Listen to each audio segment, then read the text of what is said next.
o ka aron lut tur te chu ron lut ze langa pathian tu thiang him ilo cherang u sam number za le somli le pathumna chang somna idu zong ti mizirti rangche ka pathian inisia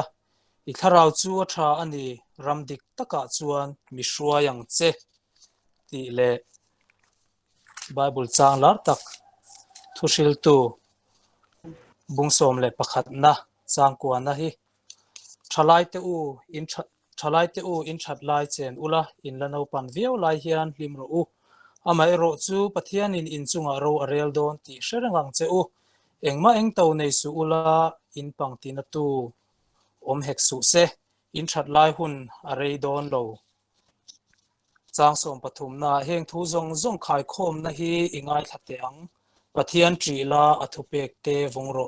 hei hi mishing zong zong ti tur chu ani mai pathian chuan thil ti zong zong chunga ro alarel don si a thilin thup engkim achia emo atha emo po ti hi atu thiang hlim kan chiar te lalpan kan zatan malmin son saro se pathian mai lo kunang u lalpa chungung berakan pathian min mangai tu keni delhi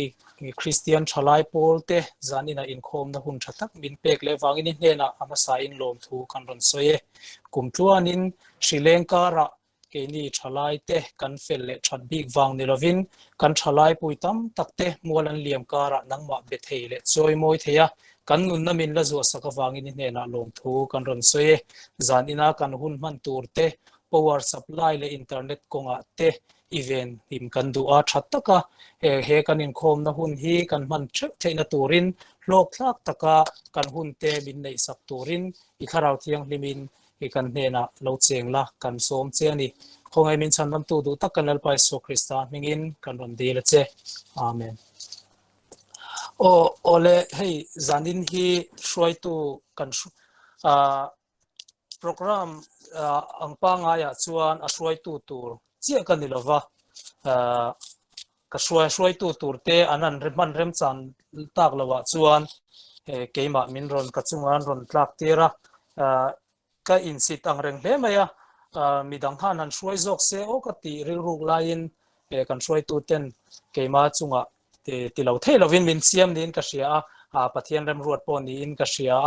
a KTP pumina chuanin hei ba khi program kan nei to mel lawa keima nga pe chong kan nei to mel lawa chuwang chuanin zanina kan program nei turte po hi kalo hruai phel deuh pheng phung ani po in mihriat thiam na masa in kan nge ni sela advance Krismas ani a hu howa mun khata han man te po cha gom em a enge ni gift exchange han ti te o muna biakina nge han man te po cha gom em a online in kan tilo thei si lawa chuwang chuanin kan program te po hi akim lo angin kan tianga mai ro chu aro pui ber chu pathian pui na kha ni ti hrenengela ril tong trai na nen kan hun hi kan mang theu donia kan program hi a chhong de uhleka chu wangin kan program hi a detailing kala soi hri lawanga chumi kan hun te bul kan tran nan kan tran tu turin tlangwal Wilson Lalbiakmawia kha kan so manga ti chuanin tuna amai lo so mangu hotna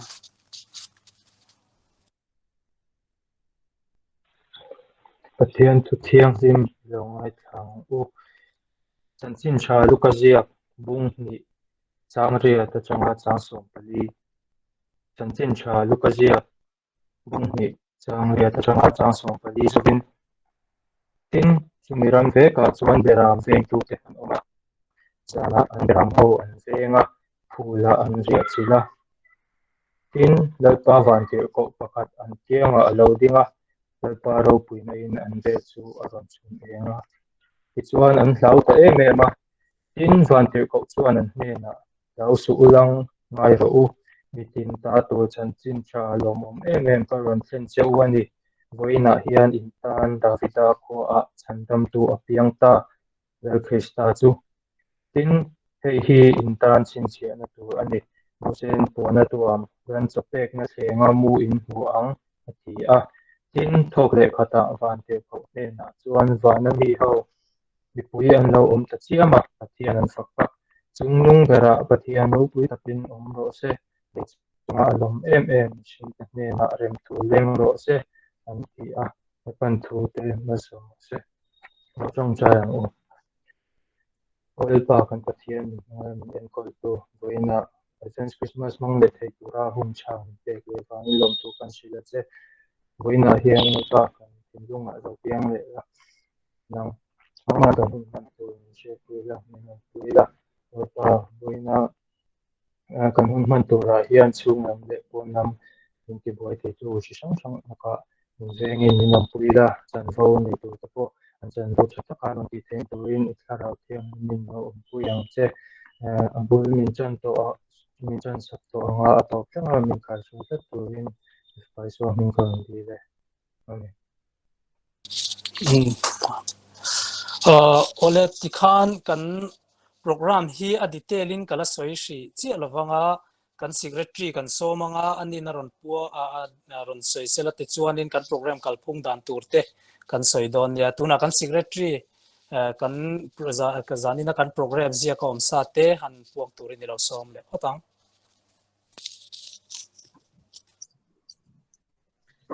Zan ina lo Inkhawm zong te kan lalpa iswa Krista hinin ti bai kabu ka cheu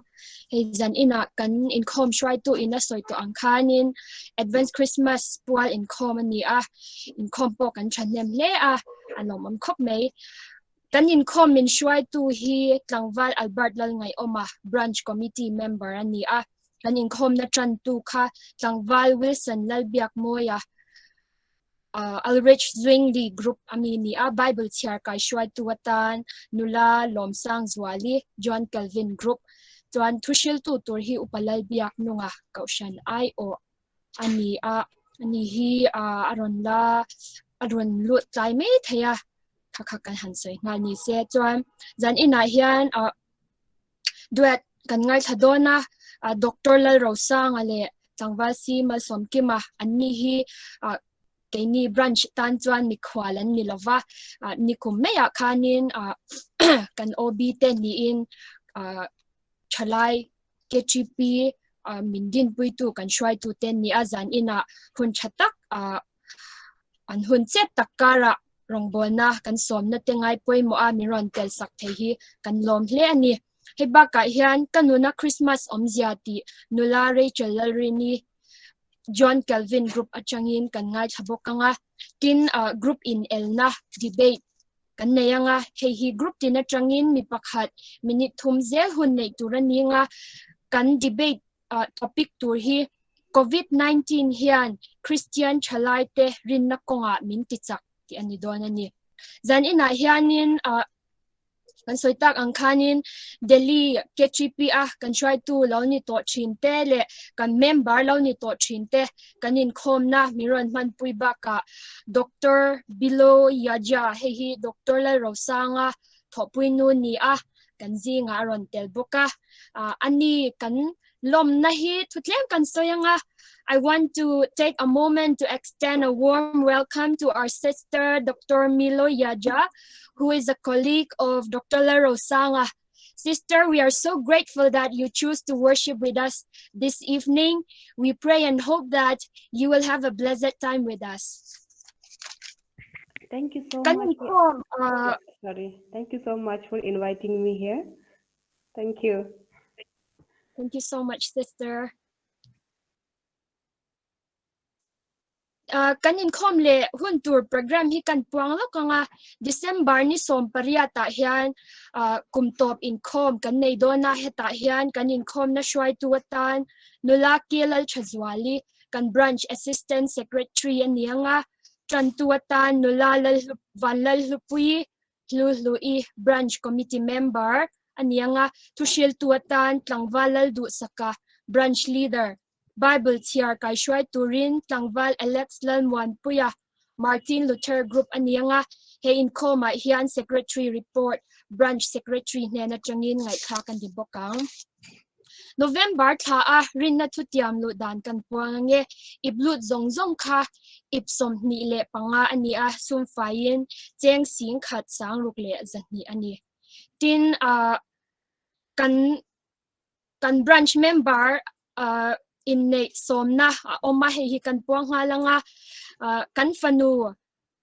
Aileen Larin Hluiren Thele Lalomkima Ralte son of Lalbiaknunga din tharveng Aiawh Kohhran dan thiang rima anin nei na min shat pui tu le min lom pui turin kan som cheu anin nei hun hi December ni som paruk Thursday chohnudar som pani anianga din thar Presbyterian Kohhran biak ina in Reverend Lalmsangzuali le Lawmsangkimi ITI veng chak Aiawh nena trangin in nei somna kan dong bokani khazong kha kan puan the ni Olet tikhan kan program kal phung dan ta turtla puichu tikhan kan secretary nena trangin kan sia kan ngai thla kang tikhan dia hei zanina hian advance Christmas ani anga han shuai light view don point online hi chuanin tle chuanin a buai a har deuh hlek mai theya han ti light view dan po ka thiam chi lo dewa kan program kal dan phung ang kha eng po lo ni se tin kha kan trong shet lo ten min lo join ve ti kan ria lo mom ewa a translator kha bula khana om tura ngai la khatia min lo join chuanin alo om ve tura khan han ngai mai la alo ni talo ni le to pa du le ke pon kan soi deuh thok thowanga tul chuan engpon ni se kan program kal phung kal dan tur hi kan han duang china ti hian kan ti china atul dan angin kan siam rem le anga ama sabberin debate kha kan nei dona minute thum thau kan nei dona ni kha debate kha group tina tang khan khata khanin tuna mover le opposer tur kha kan potanga online shelova mover tur le opposer tur khan line shelova chuanin mover le opposer tur kan pot photanga chu mi nu a tunge start masa ang mover pahni no manga opposer pahni nom don ani chuta chuanin tunge start masa ang mover a tunge start masa anga o opposer a tunge start masa ang ti kha kan pot photanga anloin buat sayanga chuan chumi zoa chuan chumi zoa chuanin Bible Chhiar rual min Kaihruaitu turin nula Lawmsangzuali John Calvin group kha loin ring sela chuanin chumi kan nei zoa chuanin Duet kan ngai thanga Dr. Lalrosanga le tlangwasi Malsawmkima kan XOB te kha ania anni kha anlo I brelu tukang ti kha ka hlau deuh leka chuwang chuanin Bible chang Chhiar zo khan lo in ring ngal theisela tijon debate kha kan nei ngal mayanga chumi zo chuanin nulare chelika lo in ring le sela ti chuan upama bia ka te lo lut manani chuanin hun kan peanga ani lo chuanin zan in kan hun hi kan revision emo sharing emo khatiang khanin hei December te kan thlenga pathiang khongai na zara ni china tong china kan hlan to ang khanin kan hun top lam kum top kan lo nai to a chuwang chon soi tur te po nei te po kanom the khang te tam po khan lo in ring reng ulati kha karil aron karil ruaron langa chung kan soi chuadon tin hei tuna hianin ka ti chop chil lutuka ta hianin paper a hian ka da a group palite kha zanina hen kan kal kim ve kang chumo jerry kha ka muthaya jerry kan kal kim ve kang turo apre englo tur te kha ati tu tur te kha chuanin tuna hianin ruata te kha kan kal kim ve kang turo tiang ka potanga a group ka ming atunge ron soidon ka shelova tuin nge ron soidon ka shelova chu wangchon a group in ka soi me anga tiang kan tinghal de mo mai ta ka da a tiang ka pot don ani tuna mover tur pahni ka pot photanga mover tur pahni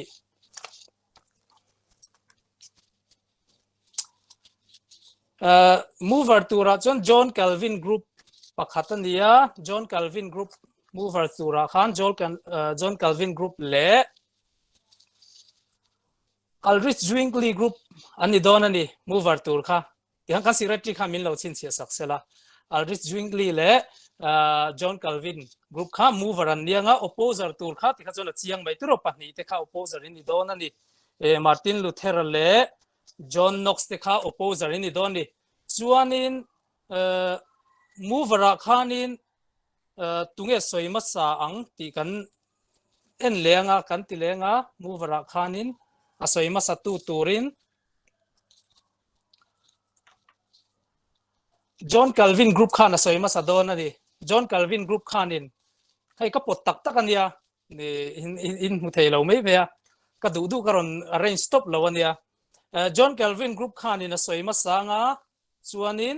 opposer khanin opposition lama khanin soi masa tu turin John Knox in opposition a soi masa doni kan kalphung dan tur hi kan kal dan tur hi mover in a soi masa nga alternating opposer in a soi lenga chun chumi hnuwa mover in a soi lenga opposer in a soi le doni voi khat theu kan soi tiranga chu kan rules se hi ka shelova atlang pui chon debate a chuanin mover hianin ato pan khar thina an soi non le thina mai ro chu zani na chon voi khat ba kan soi don lova mover in an soi masanga opposer in an soi lenga mover in soi lenga opposer in soi lenga ti chuanin kan chin chia vek tru ka ziak lova ka shele chia to lova ne ke khan John Calvin in a trananga ti chan alternate in ron kal top in ron soi top mai don ya chuanin kan time kha 3 minutes cheu ti ania kha time kha 3 minutes chewani wang khan keima hian kalau soi mai ang achan chu bel te tianga han pe rik tur te kha awmzia lo wang a rem chia lo wang khan time kha chu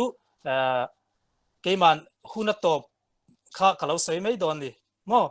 chuanin tuna chuanin anlo in buat sayanga anin buat sai le anlo in buat sai kop theya chu wan chom pakhat jok jok kha sei turin anlo in buat sai don nia chumi chung chuanin kan Bible chang Chhiar turte min Kaihruaitu turin nula Lawmsangzuali John Calvin group ilo soma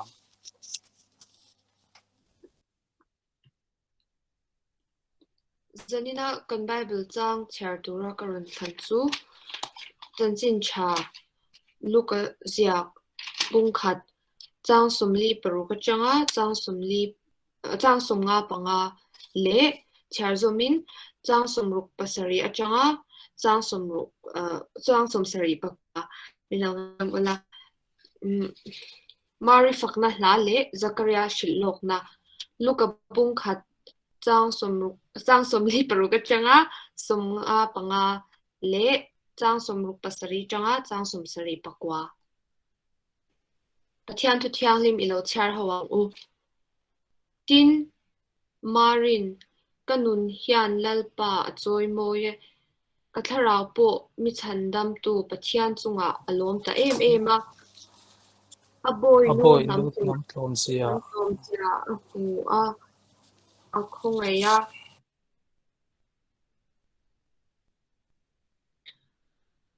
ngairo tun achina thangthar zongzong in ni hlo mitidon ani michak khan kachunga thilro pui tak miti saka aming po athiang limani atri tu te chu thangthar thlengin akhongai zel thin abanin athat chakzia a entira michapo te chu an in ngai to na in atidar ta a an thut pha a lal thu te chu a hnuk thla a nam tlom te chu a choi moi ta a ril jam te chu thil that takin atipwara hausa te chu kutwakin akalbo tir ta a kan thla tu te hne na asoi angkhan Abraham ale atha te chu chatwana akhongai tur zia chat ringnan achia lo Israel te chu achhum dol ta a ati a tin apa Zakaria chu tharau thiang limin alo khata asoi loka lalpa Israel pathian chu fakin nomro se ami te chu aron to a tlanna siam saka achia lo Davida chung te si nga chuan chandam na ro pui takmin siam saka leilung piantir ata azol nei thiang lim te ka a asoi angkhan kan do te laka le min hotu te zongzong laka chandam na chu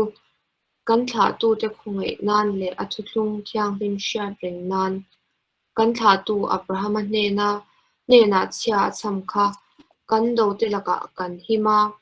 kan dam chung zonga amit mua thiang him le fel taka oma lau lova arong min bol thil tur kha ani taite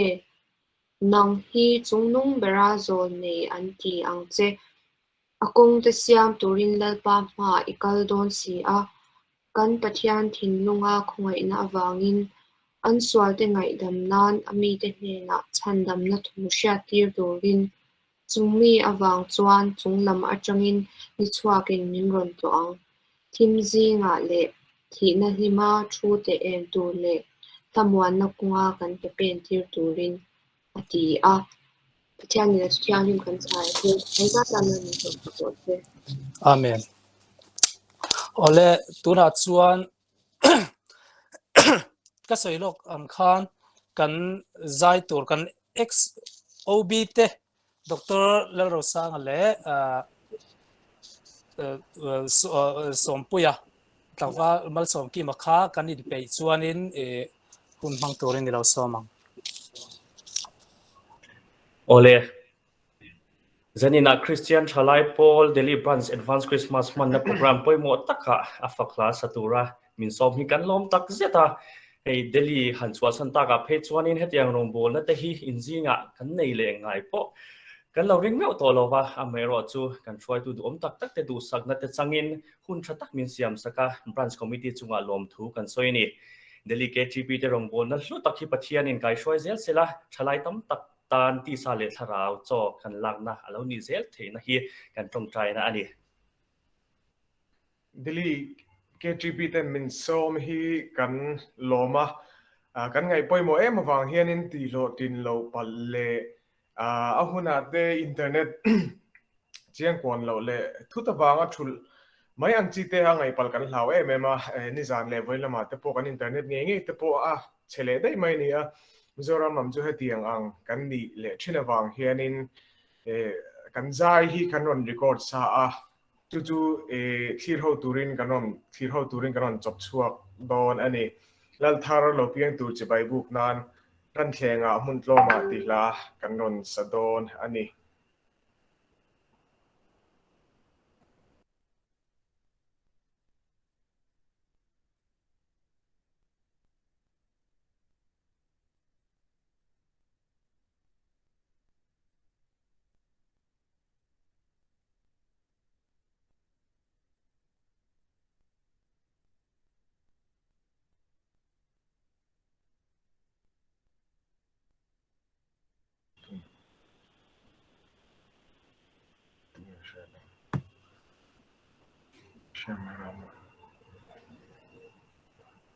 tangwal ma makha a share them Oh, no es no share dan ke man kalo share dan. mama lo share mai la Okay.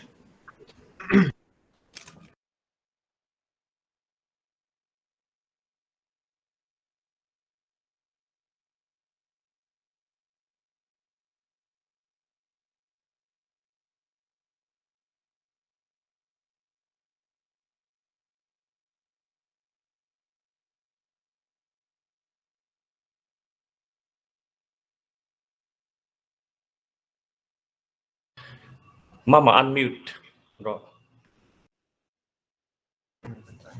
mama unmute i microphone ka unmute ro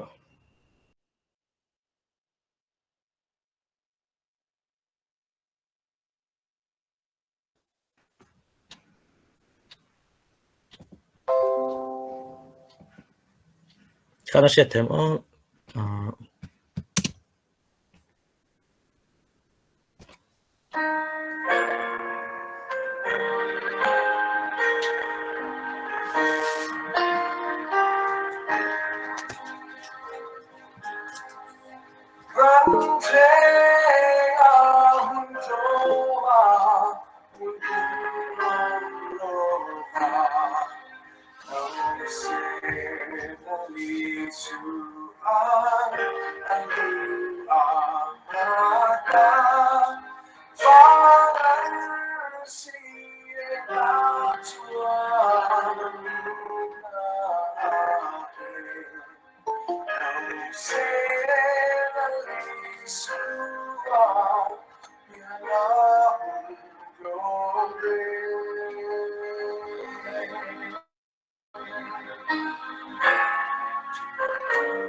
Afaklangan takte lepan mami som sarose. Amen. Tangval aresale sompui ate kanlom le mai ani hi kan secretary na soitong khan Delhi KTP ti KTP tu te ti top mayang an tholok mem thina zailama te kan program te po program tla chop deu te po hianin kan som fo thina tin kha zanina an video siam te po han upload sela music video pa ngai te po han siam lo sela ti kha kala du tu sam dewa engpon ni se Christmas advanced Christmas ani ya han zai ho te po cha kom ma Christmas ti Christmas tu hi ka ti ve zai khom hi amai ro chu kan zai thei lova hei engpon ni se kha zai thlat thatak mai amin ron oi wang kan lom ani tuna chuan kan program kan tidang lam setanga upama bia ka hi zanina hian aron langa ani hi man lo min aron lut ti kan ria a theyang em theilo ngem ti kha kan lo ngai tu lai me kan ya zanina po hianin hemi aron lu ba ka hianin kalle na turte pola nei ni omin kan shedeva tuna upama bia ka han som ma saphotila chumi zo debate kha kan tran don ya upama bia ka tu cha te min shil turin ro somang o Amasaberin Kristian Thalaite Paul Delhi branch karong bol puite le tuna kan ngai thak tak ang khan kan Hruaitu hlui zoram lamatanga aron dut ve te po le midang dang te tlam sang atang aron dut te kanal paiso Krista mingin chibai kan buk chewani zaina kan ho tu te du sakna du om tang mai ka donga tu sai turamin han ruwa thi kalom khop maya chuti rual chuan kan chairman ina soyang khan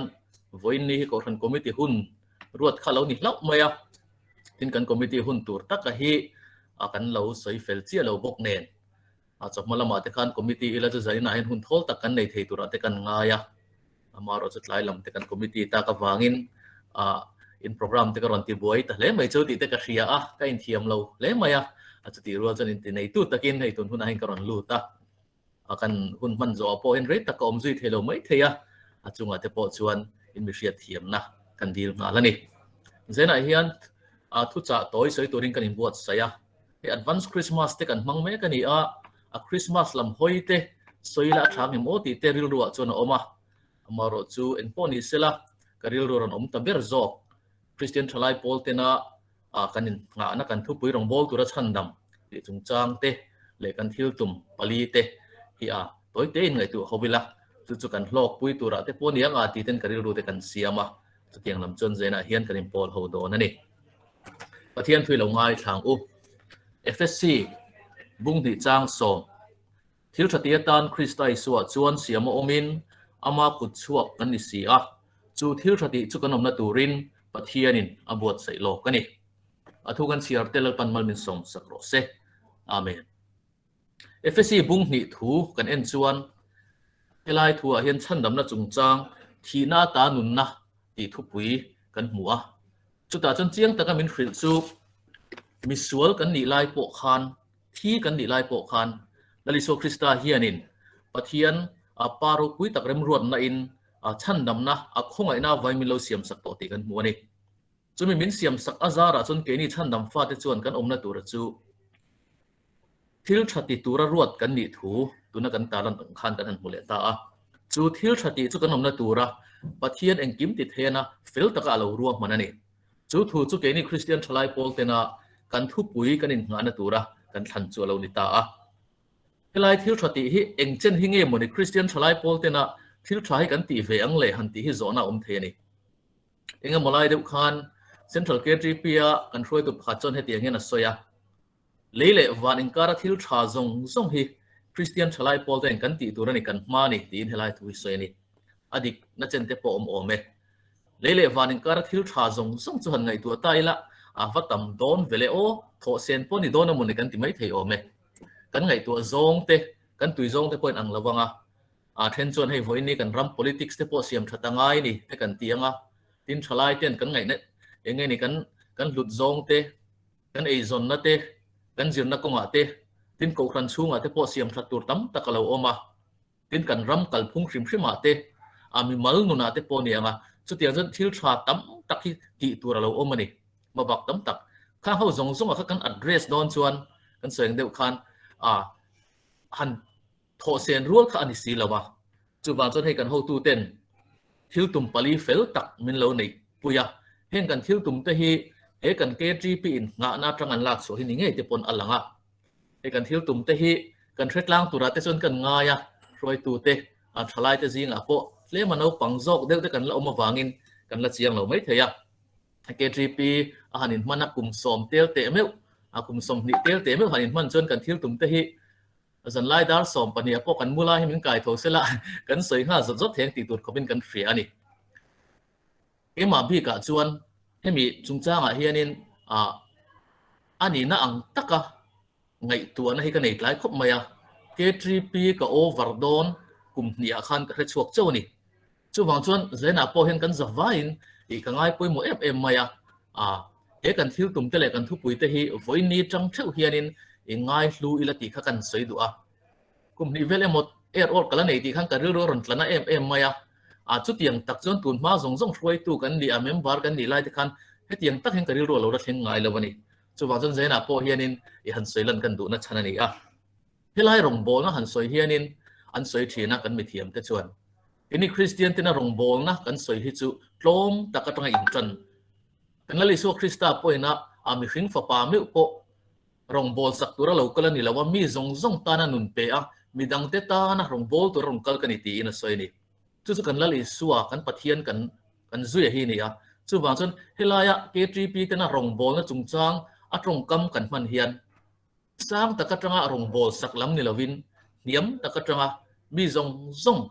nuai theng phak khut pha rong bol na kan soi ni kha khalo hrenon le ta ila chu tiang taka midang te ta na in pek na midang te ta na luan chua na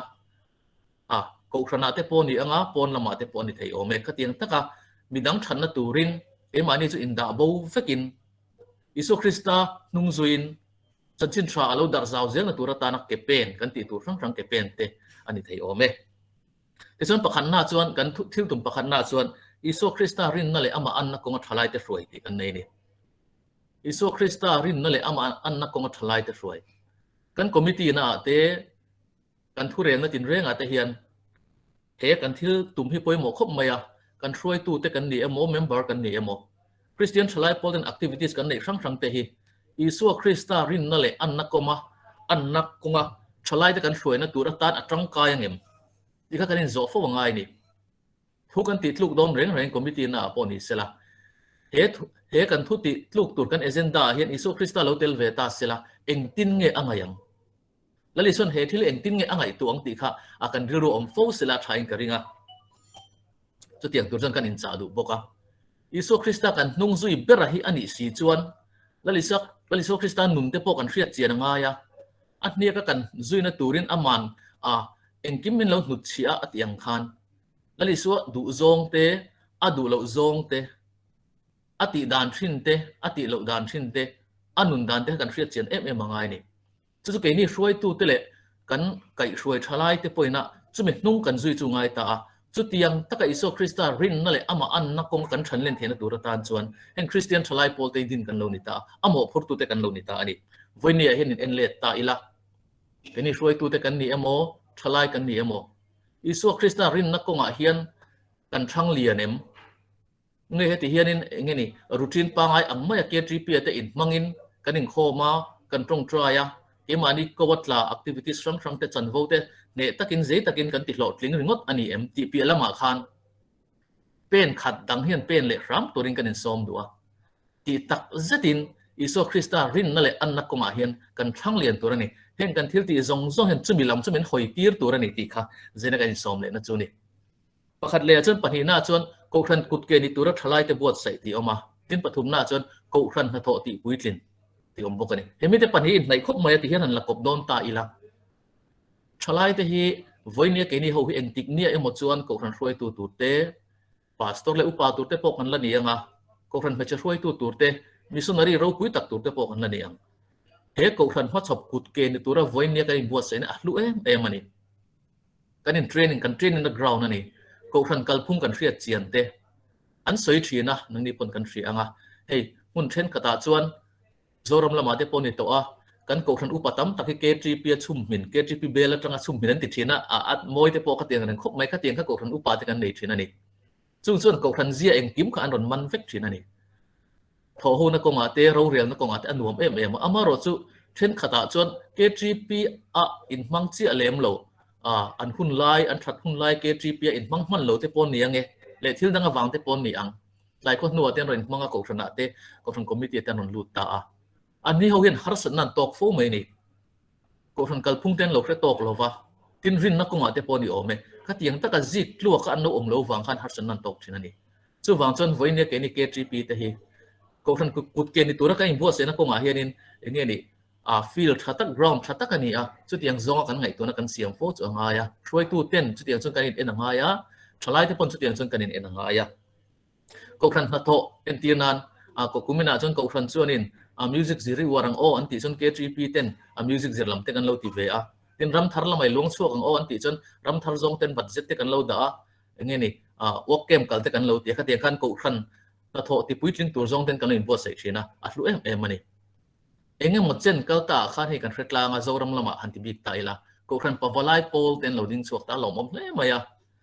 คริสเตียนทลายโพลอินมันนัดจางใช้เฮาโลเตอินมังมันเฮาโลเตปะวลายนดตุยมาไอ้วันนี้จวนฟิล์มทุนนั้นสวยทีนะกันกูครันจวนKPP กันดินให้กันตีฟูมันนี่อันติดทีนั่นนี่อันตรังกายมากูครันตันกุดเล็กเกเตนี่สุดท้ายจนเองมาไล่ขันการเรียนรู้นัดเด็กเล็กนะออกมาจูตุนมาส่งจวนกูครันกุดเกกันติจวนนัดล่างอันนี้อินคอมนั่นละมาปนี่สิละทิลดังส่งKTP เตนอมล้อมตีอินกูครันคอมมิตี้เตนกันกุดอันดับที่นั่นนี่มาเสเองหมดเด็กกัลตาจังคันที่ลันตีโดนตักยันKTPเขาจะตุนไล่ KTP จวนเมงเรย์เลยดูก็อันเขาฮาร์เสียจิงการหาตัวนั้นเสียปะวลายโพลินเราตีเละไม่รอดเสียหันตียงจีเตก็ตียงกันตั้มตะกาตุนมาส่งคริสเตียนชลายโพลเตนกันมาที่นะคะ với này hian KTP te hian tam tak himin ma to ani chu ta chon chon angai khop maya e daily context han soi ta ila alom ka ti helai chuan e entianan pathian ne kan Inkhawma try pol kan kalma sound system te kan fit a engkim kan tia refreshment te kan ngai tu ofeka a Kohhran tak taka point kut ke tak kan ni na koma hian a kan thathoi hlok em ani alom khop mai hetiang zong te po hian in amason na tur te kan la nei ti ta in ngai tu ta ila Kohhran na to ti puitlin na koma te Kohhran kut ke ni tura kan in cherna te a thalai ten kan ti tur kan ti tok ti lai kha ti khan kan highlight ta sela Kristian Thalaite Paul te daily branch alom ka ti hei Thuhriltu te kan ve chungin kan Hruaitu te an Kohhran mi maya hetiang zong hin na satakin kan in hruai kalom a tran la zia tur pon kan in fui do ni to bera chuan palina chuan Krista chanchin thapuan dar ti kan thil tum te zinga omani nikum masa a khan chanchin thrafil chungchang Kohhran puya chuan kan zira chuta aziak tu chu Reverend Kelrin moya ni a chumina soya chu pathian na pui ber chu chanchin thrafil hi ni a chanchin thapuan dar hi pathian na ni atta ni boka a thok tu de chu Kohhran te kan ni ate ni Kohhran na pui ber chu chanchin thrafil chu lo ni ta ni anei tu chu pathian ani Kohhran chu pathian tho pui tu te kan ni Kristian Thalaite Paul chu Kohhran ku ke ni turen bo sai Kohhran ha tho ti pui tling tura duan bo sai kan ni kan ti tur pui ber pakha chu chanchin thrafil hi lo ni ta ni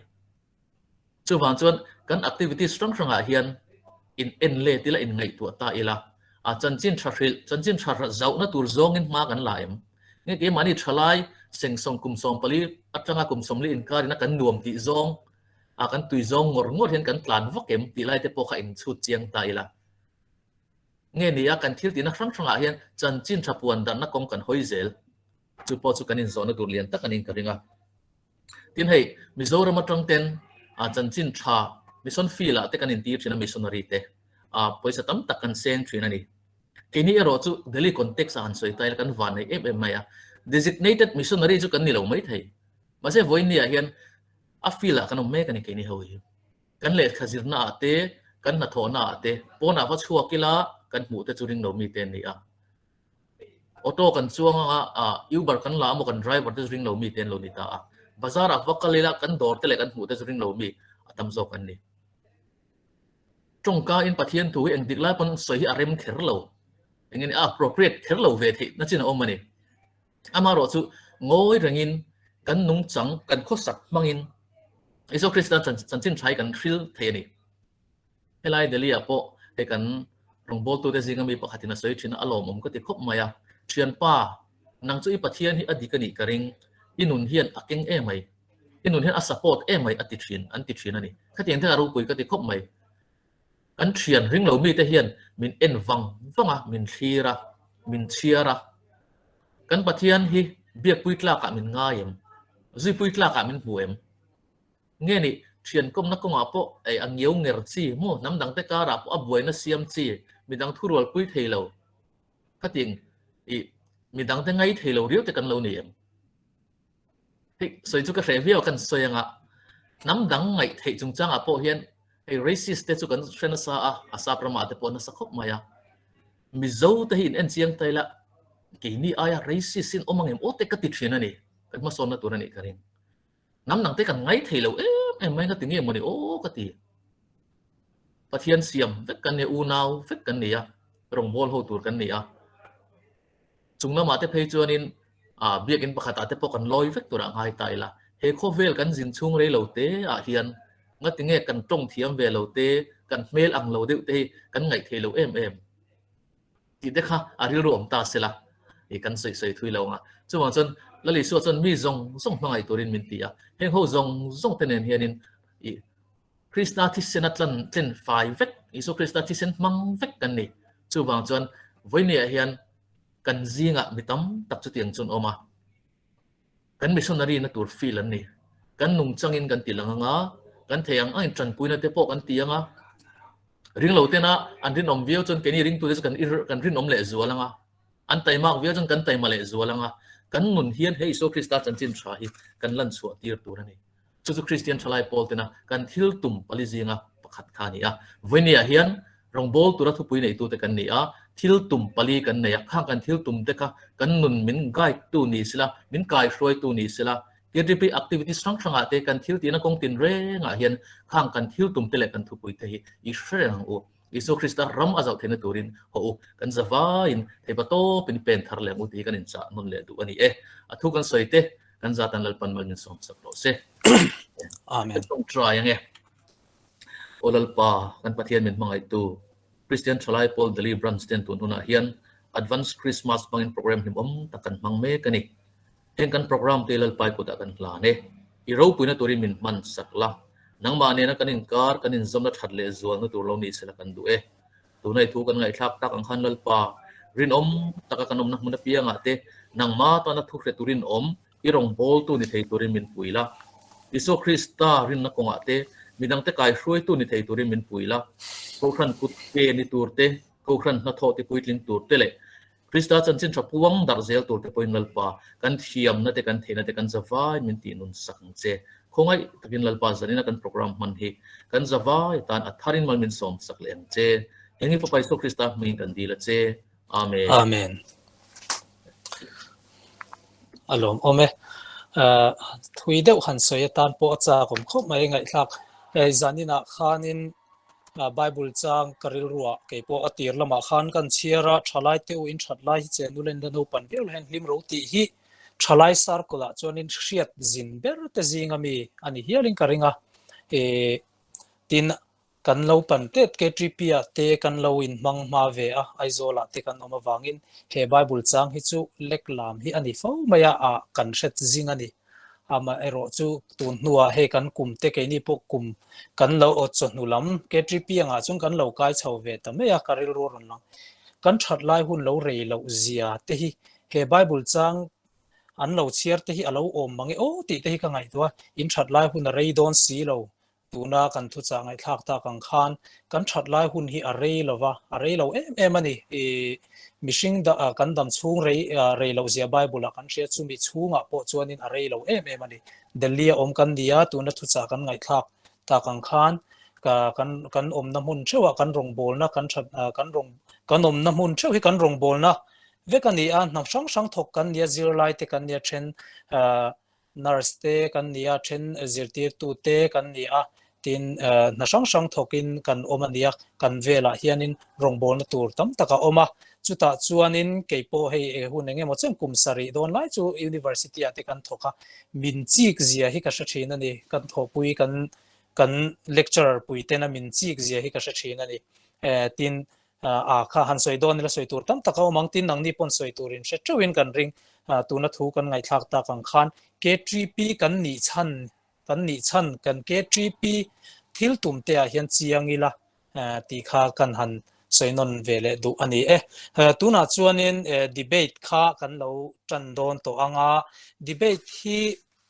kan thupui tur hi COVID-19 hian Kristian COVID-19 hian Kristian Thalaite rinna konga min ti chak ti le chak lo ti khanin anron soidona hi tuna kan debate nei tur hi engtiang chi in nge kan ti don ka hre chia lova speaker angin nge moderator angin min ron address du khachuanin min ron address mai ula moderator ding hey debate hi chu kan ngai thatto in kan ringa tam tak kan ngai thak fo to ka ringa tin langai thalo te po kan omin ka ringa parliament a te po debate a chuanin kan hria tan in niala an opponent te kha an vasil lova speaker an shil zel thina ni speaker thu vekin engki man shil thin amar zu kha tiang ang thlip thlep kha criteria kha kan siam don than lova kan message kha a thaim ti kha khan zani na chon en maila thain ka hria tin hunan vong dikem ti te a deliver a thaim ti ang chi zong te criteria sang chu oma khang kha hlomin kan an lat to panga puwa so ma kan treasurer le Dr. Lisai te kha tunge soi tha kan ti kha tiang khanin lo ziak selaka dua lo ziak selangin chuanin WhatsApp message sa kha min lo thon selaka mu thei zel thova chuanin zanina hianin result te kan nei ni chuan du le kan puanga kan puan tul kan tilem lo ani point nakina tarlan kan du ni pon group lama te po kan an tar langanga INELNA ni ang khanin asoi kan in buat sai na te kha han tarlan ve te kha thariawin kan hria tin ate na funga khanin an ni ate funga khanin hamstring lutuk lem lovila thuken kha enge ni ti kha lo en maila thain ka sia chuanin asoima satur kha tunge John Calvin tro mover atang khan John Calvin group kha tunge kan represent tur kha omemo present chuanin khonga in microphone and mute them kan represent tur kha mover Shruaizela mo i soitran hun ka soyanga ti chuanin time hi ka kalau englawa kalau soidoni chuanin in pe chuanin tuna Shruaizela COVID-19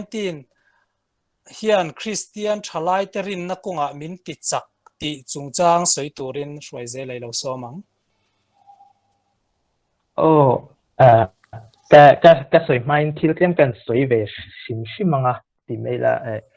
tiang hi ka ti vak ngai lo wang hen ke ma hi ka nervous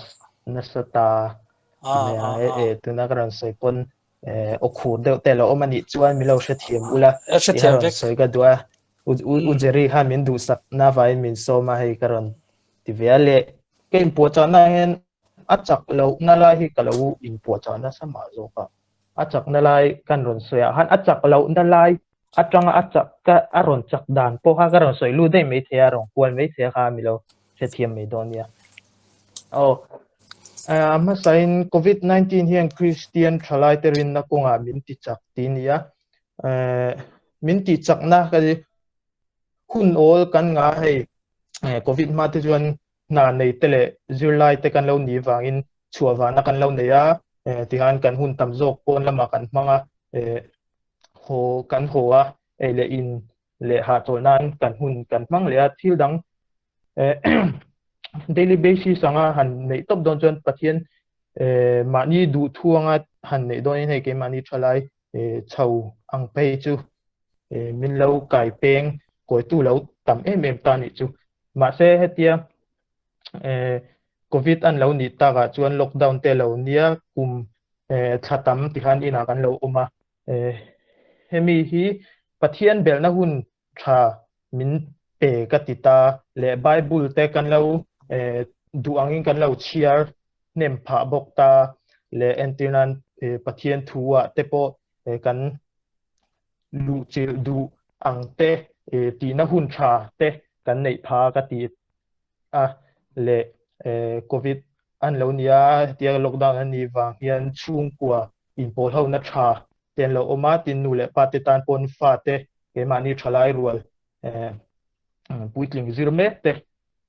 zirtin na hun rem chang rinna konga te min ti nge so na hun rem chang anin ka hria tin COVID awang hian ei pathian ro puina kan hmu ka ti meya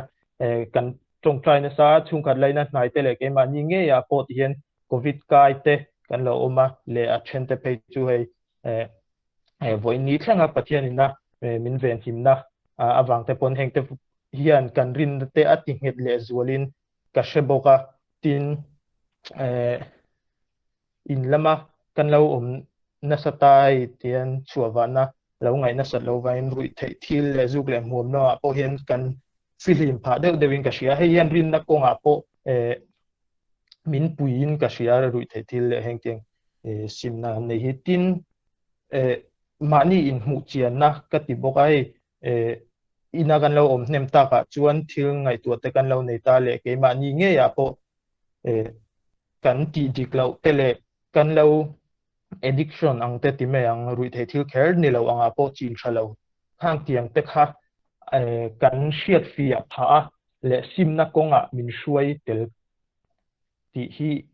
karin dan ani boka tin film khur min zirtir boka hei zirtir na thalo ti me ang le anga te he ke YouTube ilo ti vel anga teng te po kam mani seminar kan nei teng te po kha lok pui leng ken sia ke ma bi ka ti la YouTube pa te kan lo kala hei philosophy sang ti me ang existentialism ti te nihilism ka tiang Bible ne na in po deuh si ma sen ni che si lo hang tiang te kha kan lo tia rinna ti hing thei thil ma se seminar a teng te po kan lo ngai thabok ta pathian ro pui pathian ro pui na ti meang mishing shiat fia theilo ani wanga khang tiang ti meang hei pathian ro pui na mishing kan she fia thim lo chu wang chuan pom mei angai thu ti tele tubin jing Bible ka Chhiar fu lo me korin thon kat bung thum chang som kwale chang som ni khan karin na ihun na ti top he trap thain ta ka sia tha ti zong khan me ro se ole te han minute som nga le kati som nga le pathuma khana trana ka sana chon ti khanin a zo deuh vel chia chia a time ti vel kha kan check lutuk lawanga kan puwa somate khanin lo time ti vel te po khalo check lutuk lovela tin amaro chu kan hun kha mangrei lutuk lovela train ka sia minute thum vel ani kha kanin pek kha tuna po khanin apel pon apel lutuk love o tuna chuanin nexa soitu tur kha opposer lama tangin John Knox tro kha dik tro opposer lama tangin John Knox represent kha memo chuan microphone unmute them ka mu lok lo jo op chuanin khongain tunge o John Knox atanga soitu tur kha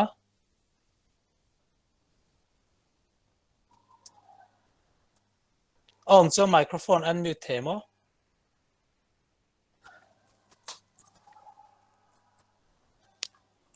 Puchemen John Knox damlo na bang khan tlai lam a han ron pha ani kha an rem chang ka lo nia ani chuanin kan opposer pakhat kha alrich zwingli mi kha ani emo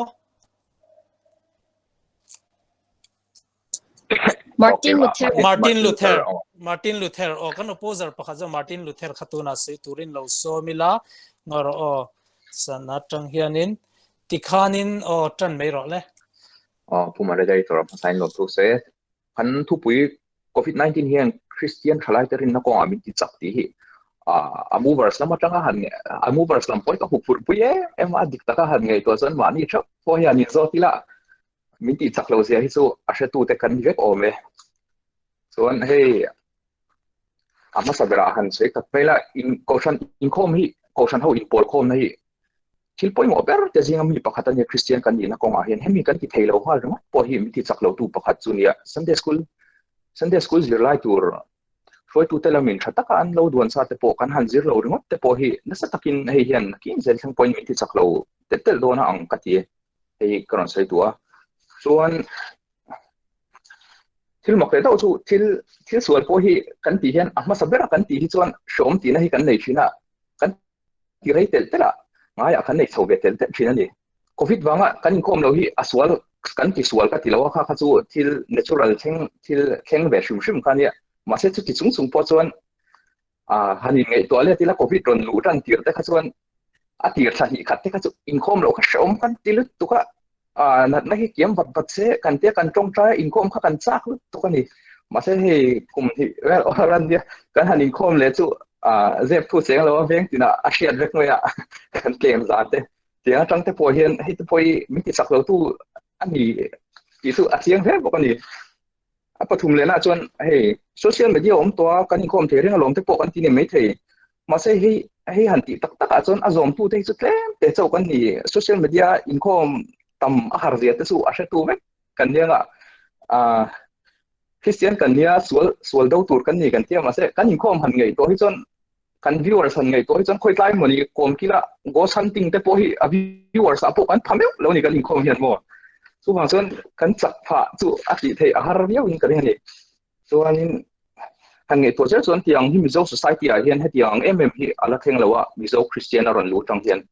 kan han Inkhawm lo chara chon ma se hei hian hrin thalo do pakhata nei chu Kohhran tel kher lawa in hei kan han Inkhawm lo tang hian thalai tam taka hian ril ru then kata hian Inkhawm kherlo Kohhran nei kherlo pon ka Kristian thei thawa lom ti na ang rilru hi aron piang chhowe tran ni hian ka hria hei kan Kristian upato zo ram thren khat te poina churchless Christian an ti ang chiang te po hi aron in tran na te hi ani thei me ngem le ti the hi a hlom phai em zokin ka hria ni he te hi chuan han ni zo to ve la a KTP ang zong pon han soi tai la KTP COVID-19 na thlen ma kan nge COVID-19 na thlen ma nge tu na hian KTP program vela Inkhawm har zok ti atang riut po hian mi ti chaklo chu a chiang pi ka hria ke po min fu sing lut tuk lo mai the ka ba mi so ta ta tiang zong han khai khom na hi chon min ti sak kan na ti ni chon hria tiang har bia wang ti hi karon sai ve du mai ya chon hei kan hun social media in kan tia kan man tlan thei hun beranga kan set up po kan la thei lo ani chon hei kan la chak kan ti thei ani chon ngai to ve via chu anga yang kan ti ni kalom ve thadon ne life ni sela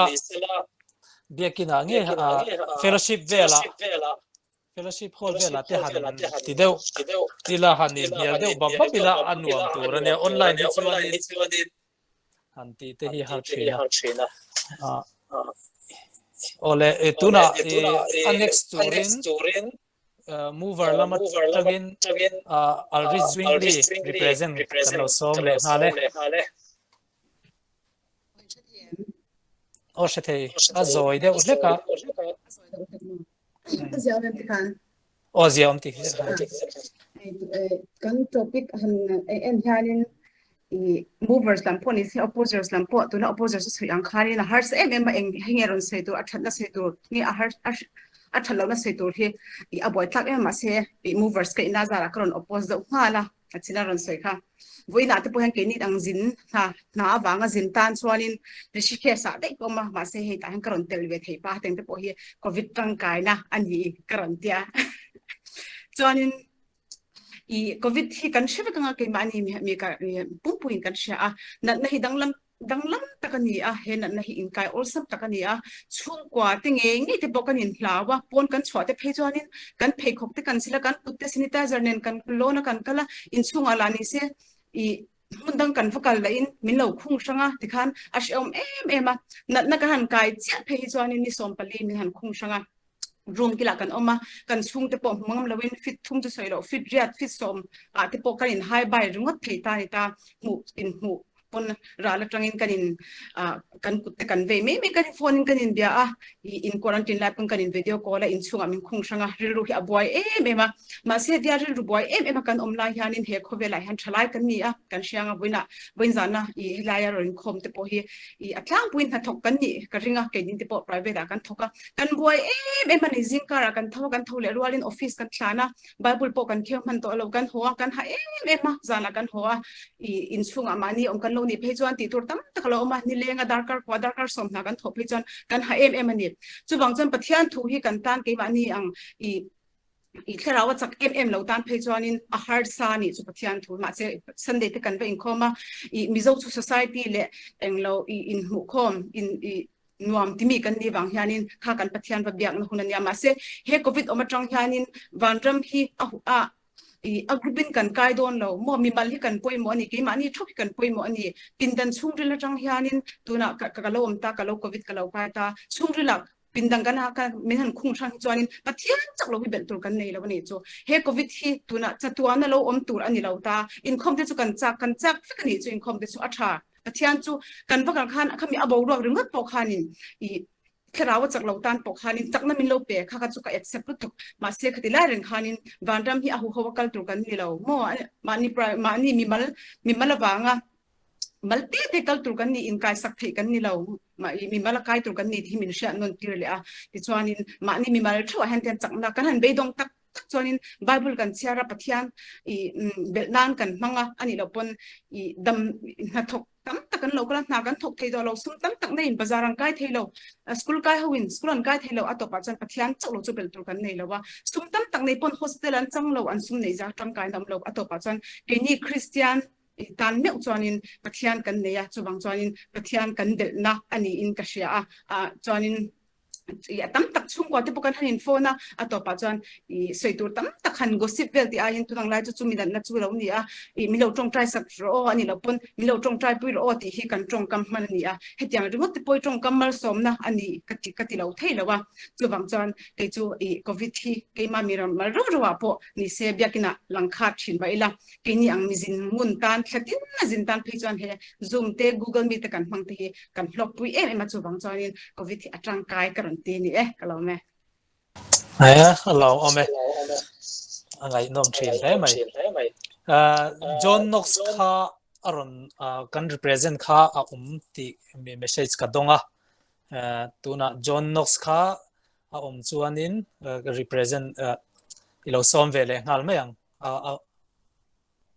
man vele khanin ron soizom ngal sela moderator ka one ka camera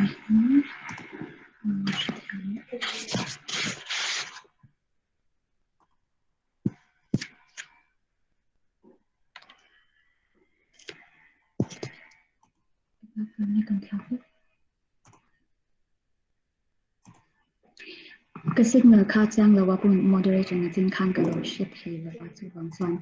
in shot khan na chaparin kan dila so hi a shot chat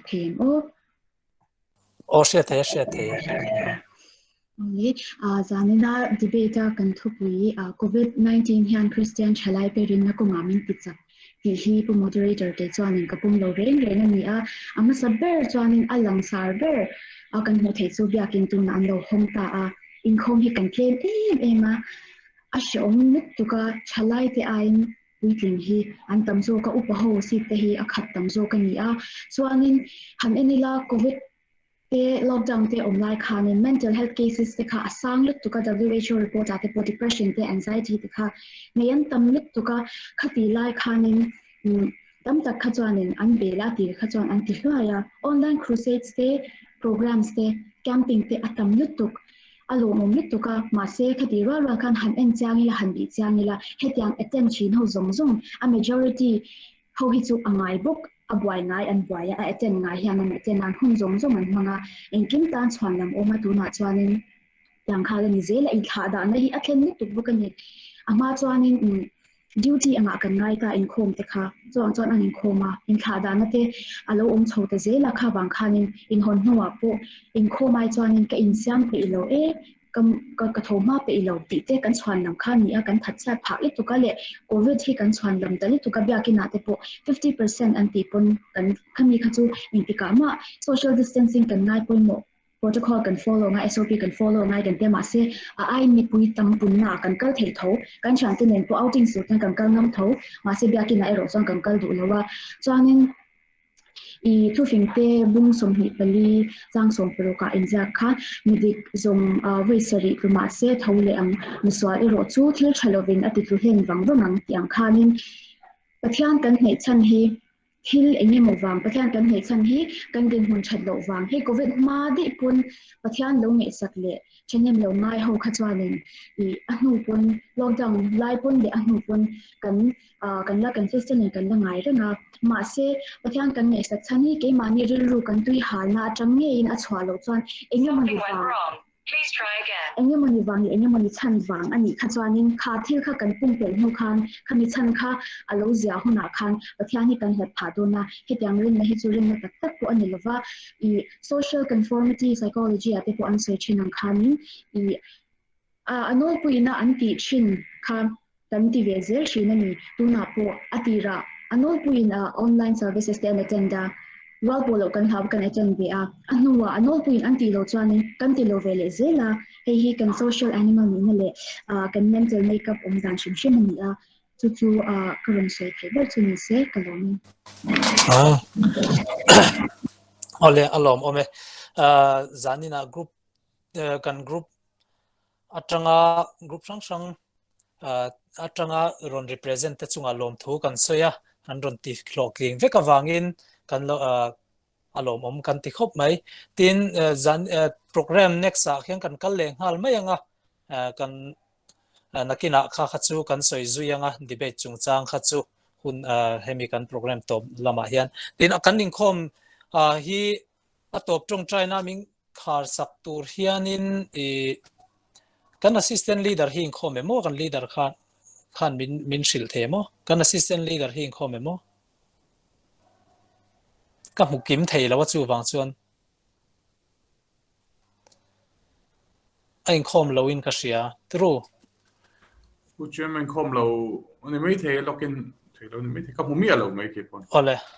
kan assistant leader a Inkhawm si lo chuan kan leader kha kan som zui ngal me ka mu ka ron hu ne kan leader khan kan Inkhawm top na min khar sak sela kan du kan assistant leader an om tak lo chuan tuna kan next program a hianin nula Rachel Lalrini kha kan nuna Krismas awmzia John Calvin group ami kha soi turin ilo som le ngal me la khami chung kha a soi main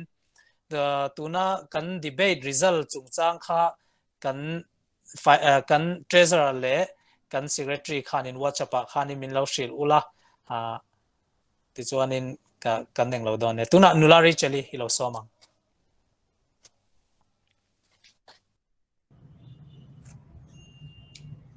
Advance Christmas atanin I chanwo min bek ve wangin kan kaushan chunga lom thu ka soidu phote chuanin English in soi katum lenga achan chu mizo chung thiam lawa nom wang hianin I will try to speak it in English after I speak it in mizo so that you can understand too. Christmas hi katan chuanin hlutakania ani ringot ai chuanin achan hi Iswa Krista lo pian chan le kantana thiturin a pian chan le athole na hi min ti she chuak le ni chu chuanin hetian kalo ngei to na tinge Christmas chau hi ursun takin pathian lo pian chan kha kan ngei to don nge kan nuna hianin ni tinin Iswa Krista pian chan le athi le na le thone na hi kan thinlunga he ni tin hi Christmas angina ni tur zok lo ni ti kalo ngei to kan nuna hianin thlemna ti sang katung chin ni chu in duam na te limlo na te ti sang te thlemna chin ni ma se Iswa Krista hi kan Chhiar reng chuanin kan tana alo piang chan le kan tana lo thi ti hi kan Chhiar chuan khalung oi no na kha vak ngai lo ni achan chu kan hlut na le min hmanga izia ha kan she zela ni chuanin Christmas hi kan tet lai changa kan lom china chuanin kan thil ngei to ber chu present kan dong te gift kan dong te hi ni bera ma se hi kalo ngei to kan present le kan gift dong te hi an chuaya an rala he khovela chuan an omreng theilo ni chuanin hi ngei to tharila kepon kalo ngei to thara pathianin athlonin gift present luber min pek chu Iswa Krista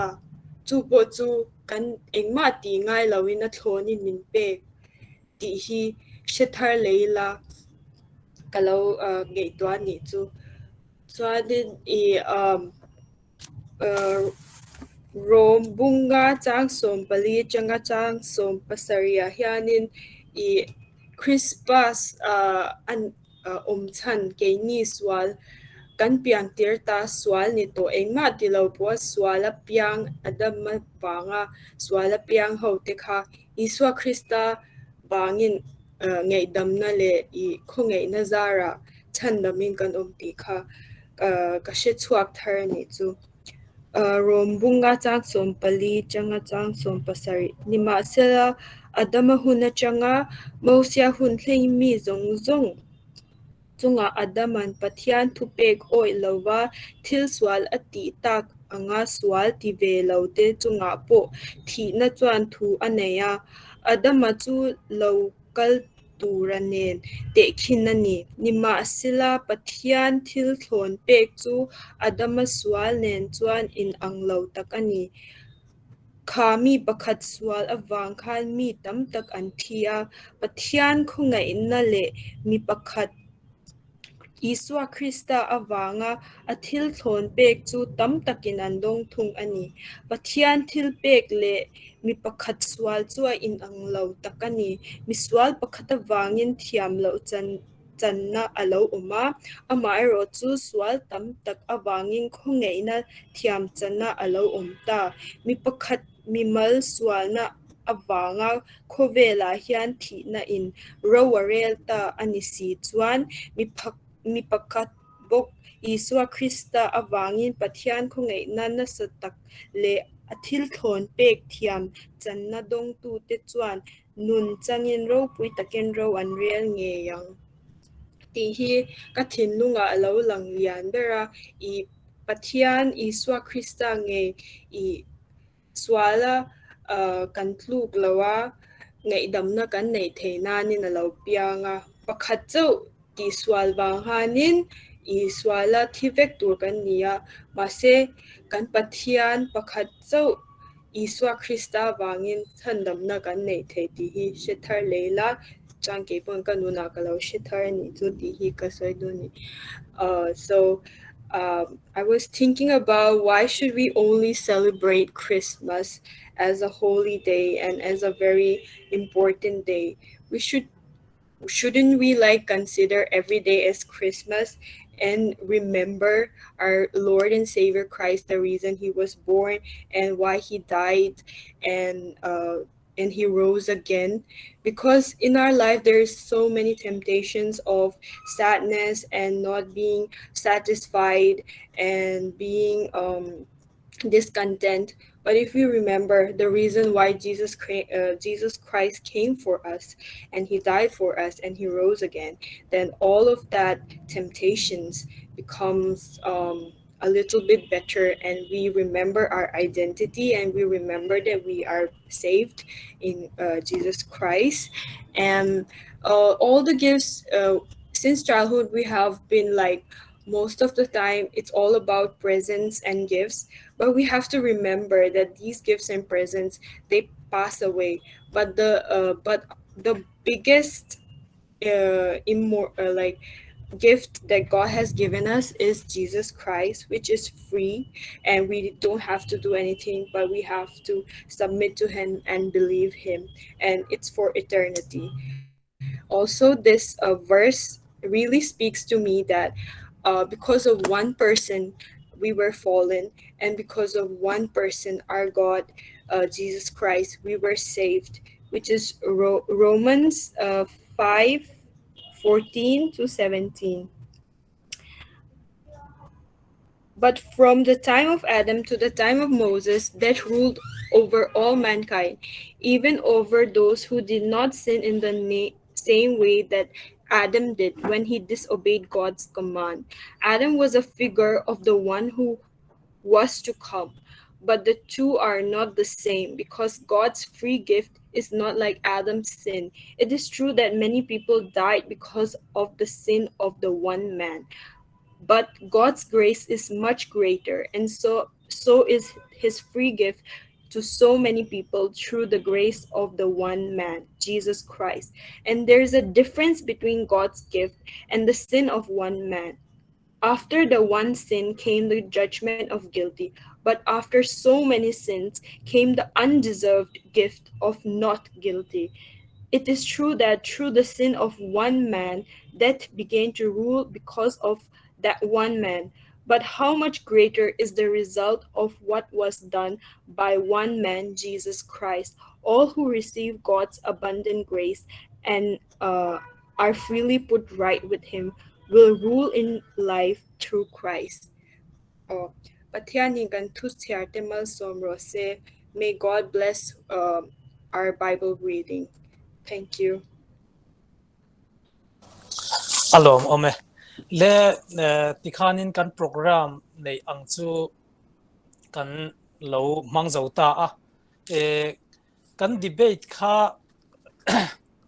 result mu mal takahan siam harang reng khop maya ati thaber dia kha kapuang mayanga adot khachu nakina group lama te po kan ron sei tura ngai la ti a detail zo kha chuanin nakina du le kan hre du ni chuanin group lama te po kan just te po khan an post an ron forward anga kan soidan kal pu de tin kan voi khatti na nia